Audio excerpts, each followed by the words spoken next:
పశ్చిమాసియా యుద్ధం ఎఫెక్ట్ విమాన ఇంధన ధరలపై తీవ్రంగా పడింది. చమురు సంక్షోభం కారణంగా విమాన ఇంధన ధరలు ఏకంగా రెట్టింపయ్యాయి.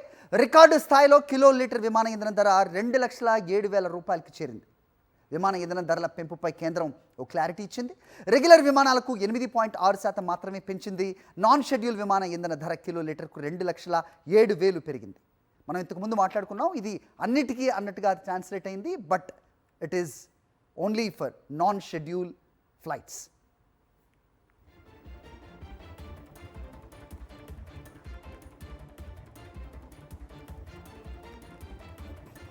పశ్చిమాసియా యుద్ధం ఎఫెక్ట్ విమాన ఇంధన ధరలపై పడింది. చమురు సంక్షోభం కారణంగా విమాన ఇంధన ధరలు ఏకంగా రెట్టింపయ్యాయి.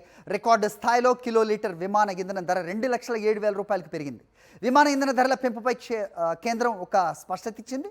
రెగ్యులర్ విమానాలకు 8.6% మాత్రమే పెంపు ఉంటుంది. నాన్ షెడ్యూల్ విమాన ఇంధన ధర కిలో లీటర్కు 2,07,000గా పెరిగింది.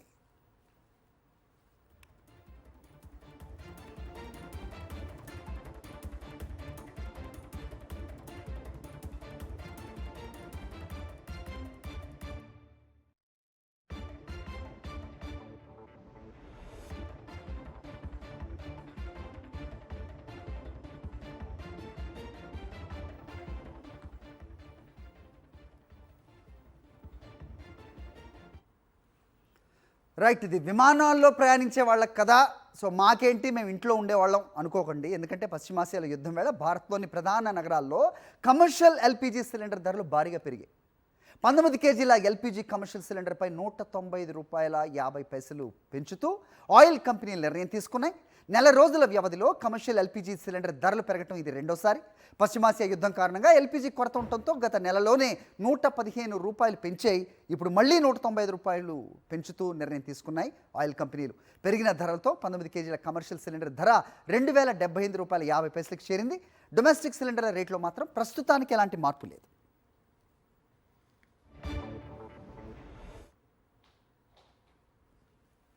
సిలిండర్ల ధరల పెంపు హోటళ్లు, రెస్టారెంట్స్, పరిశ్రమల వంటి కమర్షియల్ రంగంపై ప్రభావం చూపుతోంది. గృహ వినియోగదారులకు మాత్రం తాత్కాలికంగా ధరల పెరుగుదల నుంచి ఉపశమనం లభించింది. ఎల్పిజి మార్కెట్లో మార్పులు ఉన్నప్పటికీ దేశవ్యాప్తంగా పెట్రోల్, డీజిల్ ధరలు మాత్రం స్థిరంగానే కొనసాగుతున్నాయి.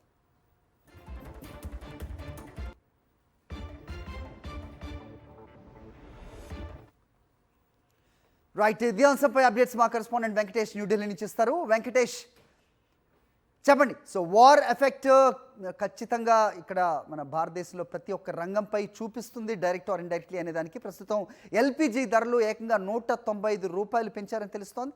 ఏంటి మీ దగ్గర ఇన్పుట్స్? ఇరాన్ యుద్ధ ప్రభావం అన్ని రంగాలపైన పడుతుంది. సో ఈరోజు ఏకంగా కమర్షియల్ ఎల్పిజి గ్యాస్ పైన ఏకంగా ధరను 195 రూపాయలు పెంచుతూ చమురు కంపెనీలు నిర్ణయం తీసుకున్నాయి. గత నెలలోనే దీనికి సంబంధించి మనం చూస్తే గత నెలలోనే దాదాపు 155 రూపాయల వరకు కమర్షియల్ సిలిండర్ ధర పెరిగింది. సో తాజాగా మరోసారి 195 రూపాయలు పెరగడంతో హైదరాబాద్లో కమర్షియల్ ఎల్పిజి సిలిండర్ ధర 2,320 రూపాయలకు చేరుకుంది. సో ఢిల్లీలో దీని ధర 2,078 రూపాయలకు చేరుకున్నటువంటి పరిస్థితి. సో మొత్తానికి కమర్షియల్ వాణిజ్య అవసరాలకు ఉపయోగించేటువంటి గ్యాస్ పైన భారీ ఎత్తున వాతలు పెట్టింది చమురు కంపెనీలు. సో ఆ నేపథ్యంలో డెఫినెట్గా వాణిజ్య అవసరాలకు సంబంధించినటువంటి గ్యాస్ వినియోగించేటువంటి హోటల్ ఇండస్ట్రీ ఆ భారాన్ని వినియోగదారులపైన వేసేటువంటి అవకాశం కనబడుతుంది. సో ఇంకోవైపు గత నెలలోనే ఇటు పెట్రోల్, డీజిల్కి సంబంధించినటువంటి దిగుమతి సుంకాలను కేంద్ర ప్రభుత్వం తగ్గించడం ద్వారా పెట్రోల్, డీజిల్ పైన ఎలాంటి భారం ప్రజలపైన పడకుండా కేంద్ర ప్రభుత్వం చూసుకుంటుంది. అలాగే ఇటు గృహ అవసరాలకు సంబంధించి గత నెలలోనే దాదాపు 60 రూపాయలను గృహ అవసరాలకు సంబంధించినటువంటి సిలిండర్ ధర గత నెలలో పెంచింది. సో ఆ నేపథ్యంలో మరోసారి గృహ అవసరాలకు సంబంధించినటువంటి సిలిండర్ ధరను పెంచేటువంటి సాహసం చమురు కంపెనీలు చేయలేదు. సో ప్రపంచవ్యాప్తంగా ఉన్నటువంటి మార్కెట్ ధరలు, చమురు ధరలు చూస్తే ఇరాన్ యుద్ధం కంటే ముందు ఉన్నటువంటి ధరలు పోలిస్తే దాదాపు 50% ధరలు పెరిగాయి. సో ఆ నేపథ్యంలోనే ఆ భారాన్ని వినియోగదారులపైన చమురు కంపెనీలు వేయాల్సినటువంటి పరిస్థితి ఏర్పడింది. సో పక్కనున్నటువంటి దేశాలని కూడా రెట్టింపు పెంచాయని ప్రభుత్వం చెప్తుంది. అయినప్పటికీ తాము సామాన్యులను దృష్టిలో ఉంచుకొని గృహ అవసరాలకు సంబంధించినటువంటి సిలిండర్ పైన ధర పెంచట్లేదు, కేవలం కమర్షియల్ పైన పెంచుతున్నామని ప్రభుత్వం వివరణ ఇస్తుంది. సో డెఫినెట్గా వెంకటేష్. ప్రధానమంత్రి నరేంద్ర మోడీ చెప్తున్నారు. సో దీని ఎఫెక్ట్ చాలా లాంగ్ టర్మ్ ఉండేటువంటి అవకాశం ఉందని, అలాగే ఇంకోవైపు మనం చూస్తున్నాం ఇరాన్ యుద్ధాన్ని 3 వారాల్లో ముగిస్తామని చెప్పి కూడా ట్రంప్ చెప్తున్నారు. సో ట్రంప్ చెప్తున్నటువంటి నేపథ్యంలో ఒకవైపు స్టాక్ మార్కెట్స్ కూడా ఈరోజు కొంత పుంజుకున్నటువంటి పరిస్థితి. సో రాబోయే రోజుల్లో ఇరాన్ యుద్ధం కనుక ముగిస్తే మళ్ళీ కొంత ఉపశమనం వినియోగదారులకు లభించేటువంటి అవకాశం ఉంటుంది. హరి, అయితే విమాన ఇంధన ధరలు సైతం పెరిగిన పరిస్థితి మనం చూస్తున్నాం. అయితే అది ప్యాసింజర్ ఫ్లైట్స్కి కాదు, అన్స్కెడ్యూల్ ఫ్లైట్స్కి అనే ఒక వివరణ ఇచ్చింది కేంద్రం. కేవలం 8.6 మాత్రమే ప్యాసింజర్ ఫ్లైట్స్ అంటూ చెప్తుంది, రైట్. మరోవైపు గ్యాస్ ధరలు ఒకసారి చూసుకుంటే లాస్ట్ వీక్ మనం వేల మెట్రిక్ టన్నుల గ్యాస్ యథావిధిగా భారత్కు వస్తుంది, ఎలాంటి ఇబ్బంది పడనక్కర్లేదు అని కేంద్రం చెప్తోంది. వార్తలు చెప్తున్నాయి, ఇటు మ్యాంగ్లూర్ అవ్వచ్చు, ఇటు వైజాగ్ అవ్వచ్చు, అటు గుజరాత్, ఇలా పోర్ట్లకి షిప్స్ భారీ ఎత్తున స్టాక్ తీసుకొని వస్తుంది. మరి ఎందుకు ఈ ధరలు పెరిగినట్టు? ఇది ఎవరికి లబ్ధి చేకూరుస్తుంది? వివరణ ఏదన్నా ఇవ్వగలరా కేంద్రం? అంటే సప్లైలో ఎలాంటి ఆటంకం లేకుండా ప్రభుత్వం చూడగలుగుతుంది. కానీ సప్లైతో పాటు మార్కెట్లో ఉన్నటువంటి చమురు ధరకు అనుగుణంగానే ఈ కంపెనీలు కొనుగోలు చేయాల్సి ఉంటుంది. ఒకవైపు మనం చూసాము డాలర్తో రూపాయి వ్యత్యాసం కనుక చూస్తే ఏకంగా 96 రూపాయలకు చేరింది.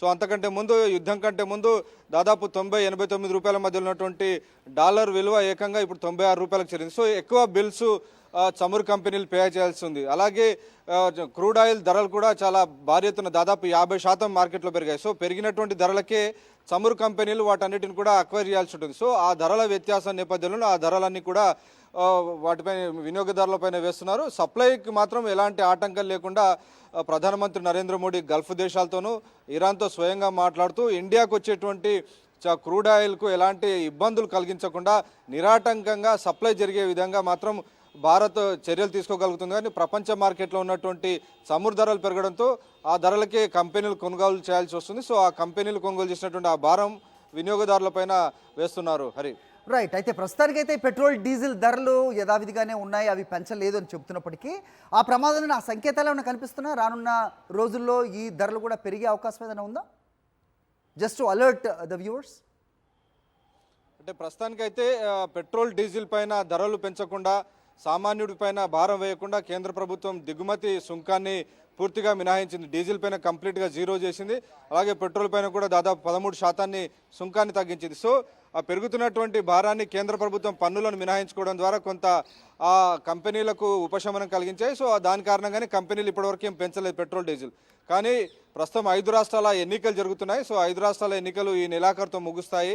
సో ఆ నెలాఖరు ముగిసిన తర్వాత పెట్రోల్ డీజిల్ వాత సామాన్య ప్రజలకు కూడా ఉంటుందనేటువంటి ఒక వార్తలు అయితే వస్తున్నాయి. హరి, రైట్. మరోవైపు రష్యా నుంచి ఆయిల్ దిగుమతి చేసుకోవడానికి యూఎస్ కూడా ఓకే అనింది. ఆ శాంక్షన్స్ అన్నీ ఏమి కూడా కేవలం భారతే కాదు, చాలా కంట్రీస్ కూడా పట్టించుకోని ప్రస్తుత సిచ్యువేషన్లో రష్యా నుంచి వస్తున్న ఈ చమురు ఎంతైతే ఉందో ఇది మనకి సరిపోయే స్థితిలో ఉందా? ఇరాన్ నుంచి అనుకున్న స్థాయిలో రాకపోవడం దాని ఇంపాక్ట్ ఏమన్నా కనిపిస్తోందా వెంకటేష్? కేంద్ర ప్రభుత్వం ప్రతిరోజు ఈ చమురు నిల్వలకు సంబంధించి ప్రతిరోజు అప్డేట్ ఇస్తుంది. ప్రస్తుతం ఉన్నటువంటి నిల్వల ప్రకారం చూస్తే దాదాపు 2 నెలలకు సంబంధించినటువంటి ఎమర్జెన్సీ నిల్వలు భారత్ వద్ద ఉన్నాయి. సో చమురుకు, క్రూడ్ ఆయిల్కి సంబంధించి ఎలాంటి ఇబ్బంది లేదు, సరిపోయినన్ని నిల్వలు ఉన్నాయని కేంద్ర ప్రభుత్వం చెప్తుంది. సో ఉన్నటువంటి సమస్యల అంతర్జాతీయంగా ముడి చమురు ధర పెరిగింది. సో దాని ఫలితం మనం చూసాం, ఇటు కువైట్లో కానీ, ఖతార్లో కానీ అనేక దేశాల నుంచి మనం సప్లై తీసుకుంటుంటాం. అక్కడ అనేక చోట్ల ఇరాన్ బాంబులు వేసినటువంటి కారణంగా చాలా చోట్ల వాటికి సంబంధించినటువంటి సప్లై కూడా ఆగిపోయింది, మ్యానుఫ్యాక్చరింగ్ ఆగిపోయినటువంటి పరిస్థితి. సో దాని ఫలితంగా అంతర్జాతీయ స్థాయిలో ముడి చమురు ధర పెరిగింది. అలాగే రష్యా నుంచి దిగుమతి చేసుకుంటున్నటువంటి ముడి చమురు ధర కూడా పెరిగినటువంటి నేపథ్యంలో ప్రపంచవ్యాప్తంగా ఉన్నటువంటి ఎఫెక్ట్ ఇండియా పైన కూడా కనబడుతుంది. సో సప్లై కంప్లీట్గా వస్తుంది కాబట్టి నిల్వలు 2 నెలలకు సరిపడా నిల్వలు ఉన్నాయని కేంద్ర ప్రభుత్వం చెప్తోంది.